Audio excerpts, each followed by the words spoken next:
Welcome back to the channel. If you're new, like, share, and consider subscribing. Hit that notification bell so you know when a new video drop. Enjoy. So forward. Before we go any further, today's episode is sponsored by Studio 59, at the hottest lounge in the New York area right now, located at 3702 Astoria Boulevard in South Queens, New York. Get your premium bottles and Oka specials. Studio 59 does birthdays, private sesh, VIP section, all of that. Check the link to their page in the description. Alright, so the Premier League is back.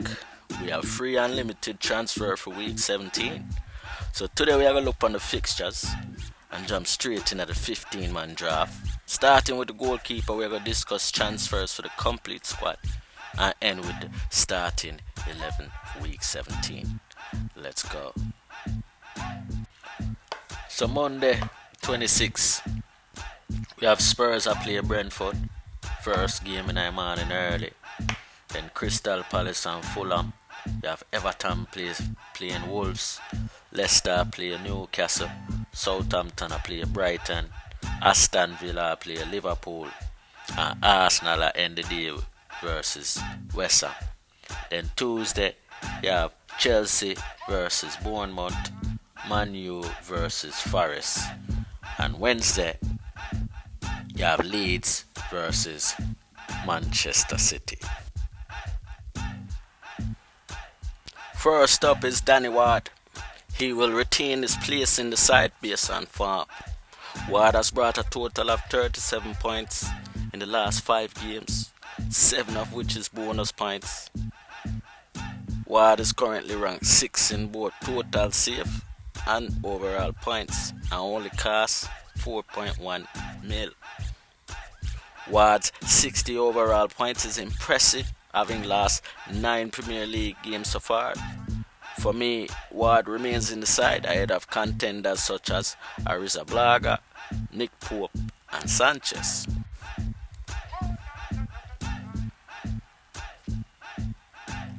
Allison was transferred out and we brought in Ramsdale, who is playing for the league leaders, who's up against West Ham come Monday.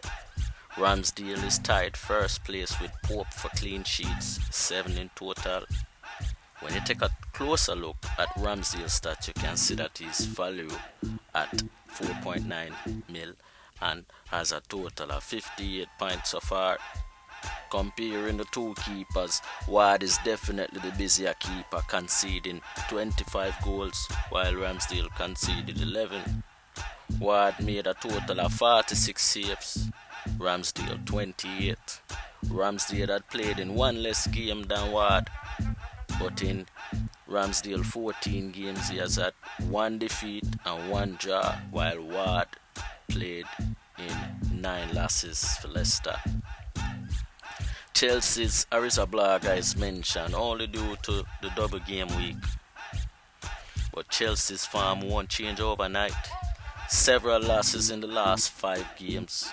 Last win was a Champions League game and Mendy played. Pope is definitely a contender. Interesting to see how long Newcastle can keep the momentum going. Looking like Newcastle have an easier fixture on paper. And that wraps up the goalkeeper segment. Now we can move to defenders. First on the list is Trippier and then Cancelo. Both have kept their place in the side. No need to change a formula that is working. Just need to be able to predict when not to captain Cancelo. Trust me when I say Cancelo is having a bad game, it is usually pretty negative, pun intended. Looking at both players' stats, we can see that Trippier is leading the league with 96 points to Cancelo's 70. Trippier has 9 clean sheets while Cancelo has 6 in 14 games. Trippier has also contributed to 17 bonus points while Cancelo created 10. Trippier provided 4 assists in total so far. Cancelo has only created 2. Though Cancelo have a higher point per game average in the last 5, Trippier is still miles ahead. But this shows that having set piece takers in your defense is key. The way our football is played nowadays, inverted fullbacks at good value. Next player to mention is Castagna of Leicester. Leicester had a poor start to the season, but this guy is still ranked 7th overall. The youth have an average of 6.4 points in the last 5 games. Him have 7 clean sheets and 2 assists in 15 games, and only at a cost at 4.7 mil makes Castagna a good purchase, good squad player to have. Next is Ben White. He was transferred in, replacing Connor Cody. Ben White was actually selected ahead of Ben Mee. Ben White's stats is almost identical to Castagna. These guys are twins, man. Only different in a few categories, such as Castagna has a better point per game average than Ben White.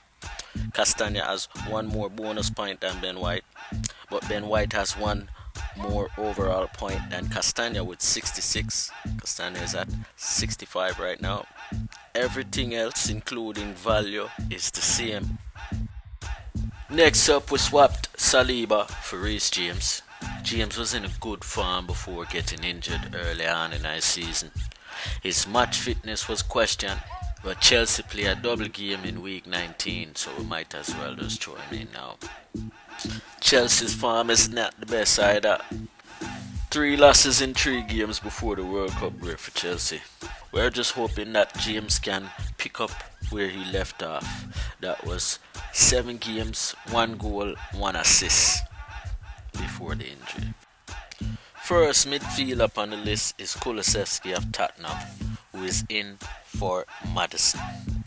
Kulusevski in our Tottenham lineup makes Spurs a better team instantly. His playing style typically generates a high expected assists per game, and typically those assists find Harry Kane. Dejan not too long ago returned from injury, but so far he amassed 41 points from 9 games, providing 5 assists with 3 bonus points. Kulusevski has created 44% of Spurs goals when playing at home.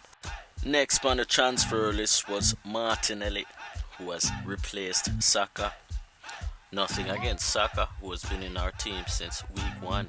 It's more down to the fact that Martinelli has taken more shots, 33 shots in total, 13 on target and 10 blocked. Martinelli is a bit more direct with the ball at feet and have a higher expected assist than Saka. Hoping Saka doesn't prove me wrong against West Ham.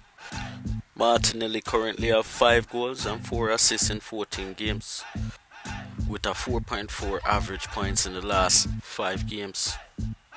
And currently have 6 bonus points, totaling 77 points so far this season. Expecting good results from Martinelli in this West Ham game. Next transfer is a surprising one in Garnacho, who we traded for Mason Mount.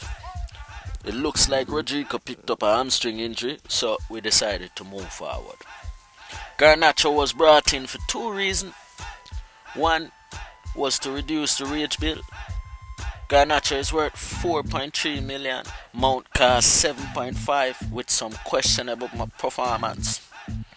That is a $3.2 million savings, so we could have used that for bringing in Harry Kane. Second reason is Sancho is also injured for Manchester United. Garnacho played the 2 games then before World Cup and him looked sharp. Also watch Cordoba Cup in the week. There's a chance him can continue to play if him can deliver consistently. But the youth look like a national for it. Next up we have Trossard from Brighton with 7 goals so far in the season, 3 assists and 5 bonus points. Trossard come in with an average 4.8 points in the last 5 games. Trossard has a total of 80 points so far for this season and was in good form. Last but not least is Almiron of Newcastle. He has been in our team since week 9 and will remain. Almiron is a key member in the Newcastle squad and has earned a total of 93 points, leading the way so far. He's averaging 6.2 points per game week. His average points in the last 5 games is a whopping 9.2 points. He's currently only valued at 5.8. He's definitely value for money and then some. And that brings us to the end of the midfield section. Now on to the 3 strikers. Offside 3 strikers for this draft is newcomer Nunes. Then we brought in Yardie in place of Wilson, and Haaland remains in the side. We brought in Nunes to replace the injured Gabriel Jesus. We have mentioned Nunes on our watch list several weeks, including Gameweek 15. Link to that in the description below. Let me read a little message from Andy Park at Premier League. It's hard to ignore Darwin Nunes as an FPL asset when he's playing and in full flow. Although he seems to hit the crossbar as much as Mbeumo, I feel his haul potential is there every time. I like the fact that as an FPL asset he keeps his head down and thinks of shooting first before passing. He could be a big differential come game week 17. No, I like that comment and I share the same sentiment. Nunes valued at 9 million. If him can calm down a little bit, he can become a good player. Keep saying that. Liverpool ups and downs will continue this season, but if him apply himself properly, he will become trouble for defenders. Up next is Yardie. When Spurs is playing poorly, Harry finds a way to score. Kane has 12 goals in 15 appearances for Spurs. Kane have 28 of 55 shots registered on target, with an expected goal per 90 of 0.63. You can dislike Kane all you want. 192 goal in 283 appearance ain't a simple feat.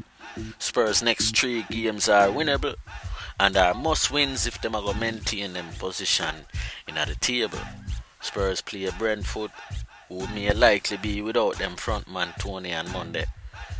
Spurs also play 2 games in week 20. Haaland continues up front, averaging a goal every 57 minutes.